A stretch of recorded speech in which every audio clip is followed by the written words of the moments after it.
Hey, what's up? How y'all doing? It's your boy, Brian Ingram, owner of Best Choice Shipments.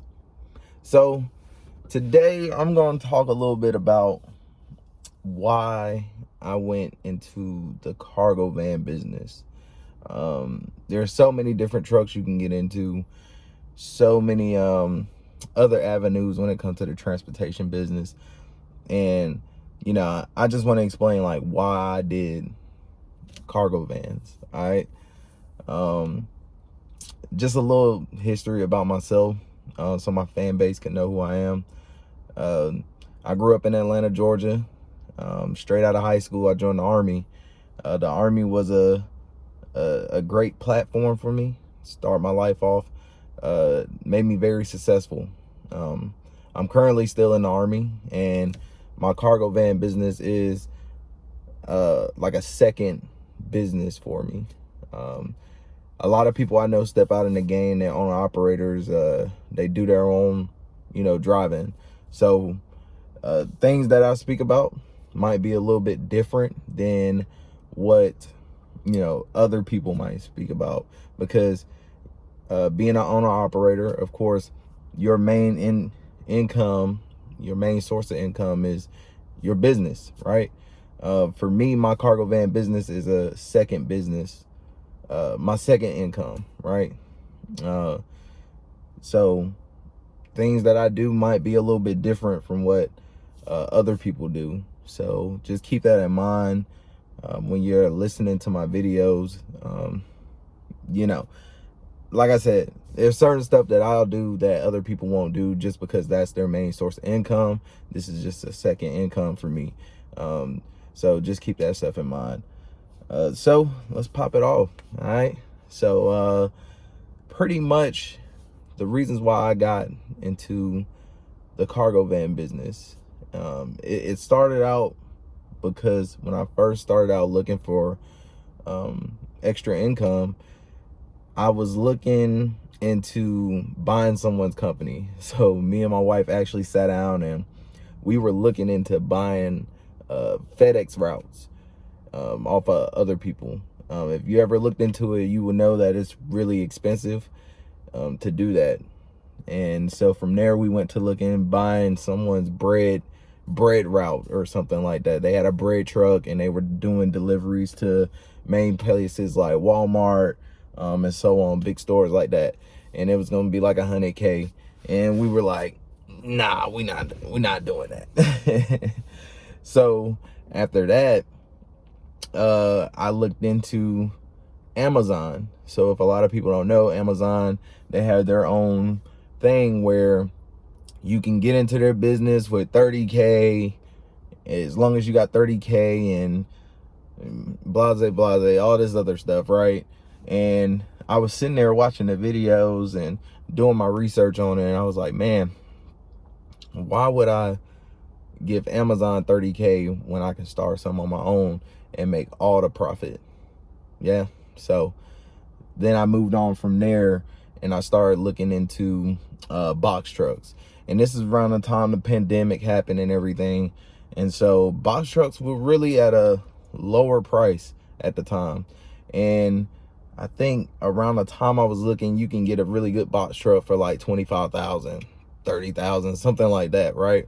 And as a lot of people know that's in the game now, like box trucks are like 40 some 50,000.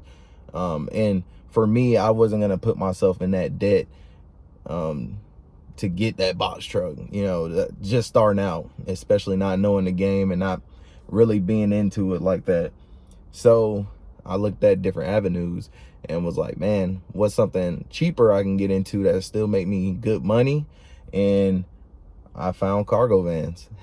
So the main reason I did cargo vans because the startup cost was going to be way cheaper. All right.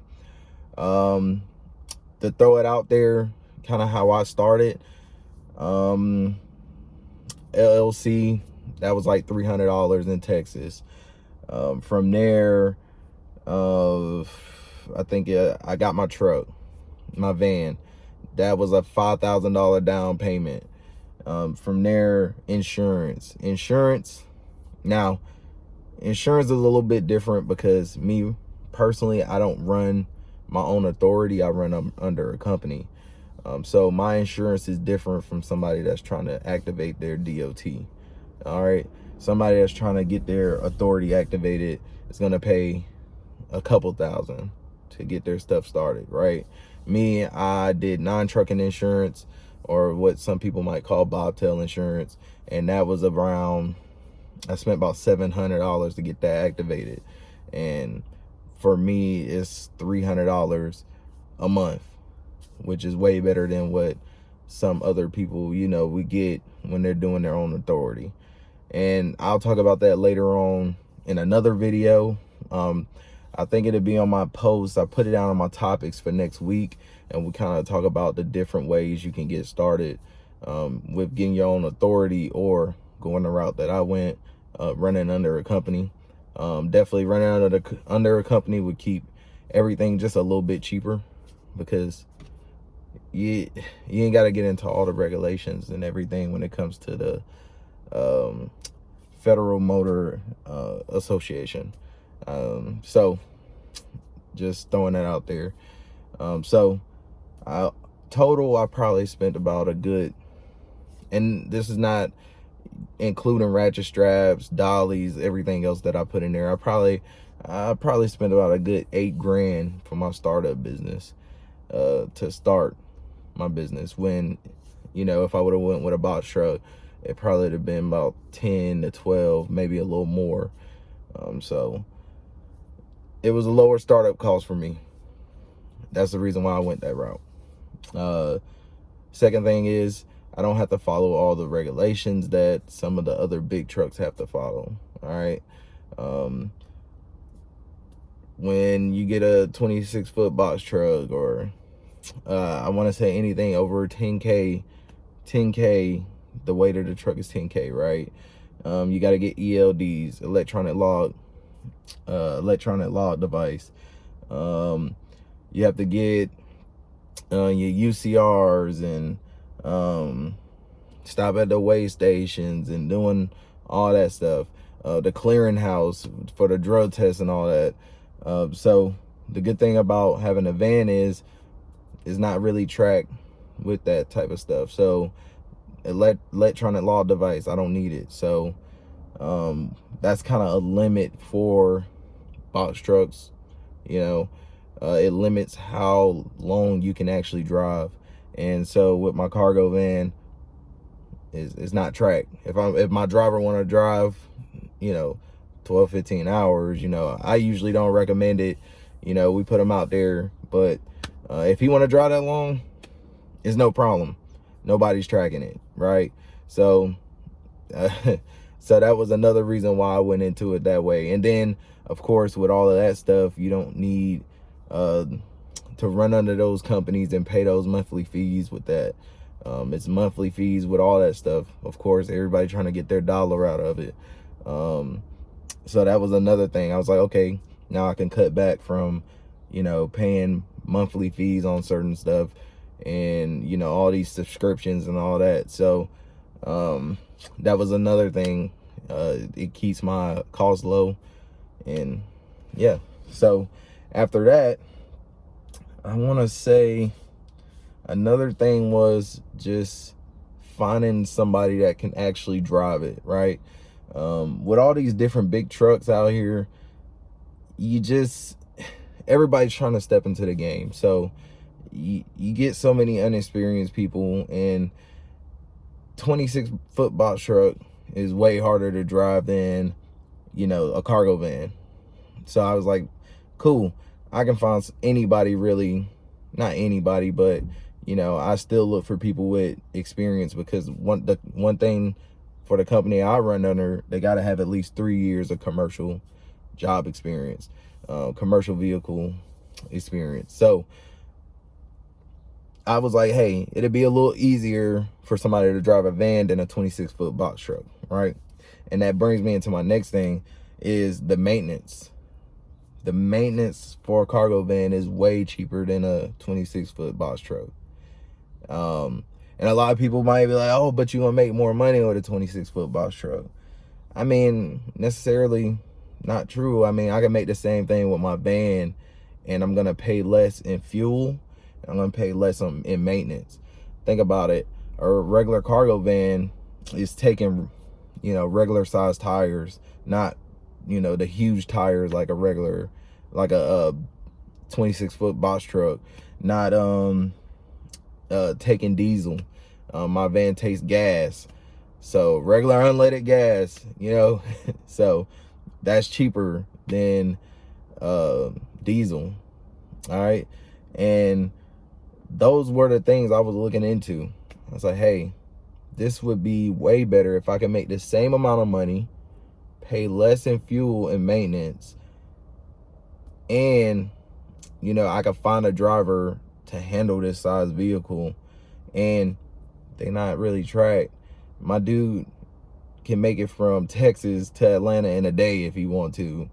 And speaking on it today, that's what he's doing. He he's taking a load from Dallas. He had the deadhead up there, and he's taking a load from Dallas to Atlanta, making over $1,000, and that's like a day worth of work, you know. So just think about it before you step into it. All right. Definitely, it took a lot of researching to get to where I am, and I tell you, man, it's gonna be a lot. You're gonna hear a lot about Best Choice Shipments. Definitely after this year, I plan on putting more vehicles out there, and that's just gonna raise my income. But definitely, before you step into the game, just do your research. Do your research. Find companies that you could run with. Find what you need.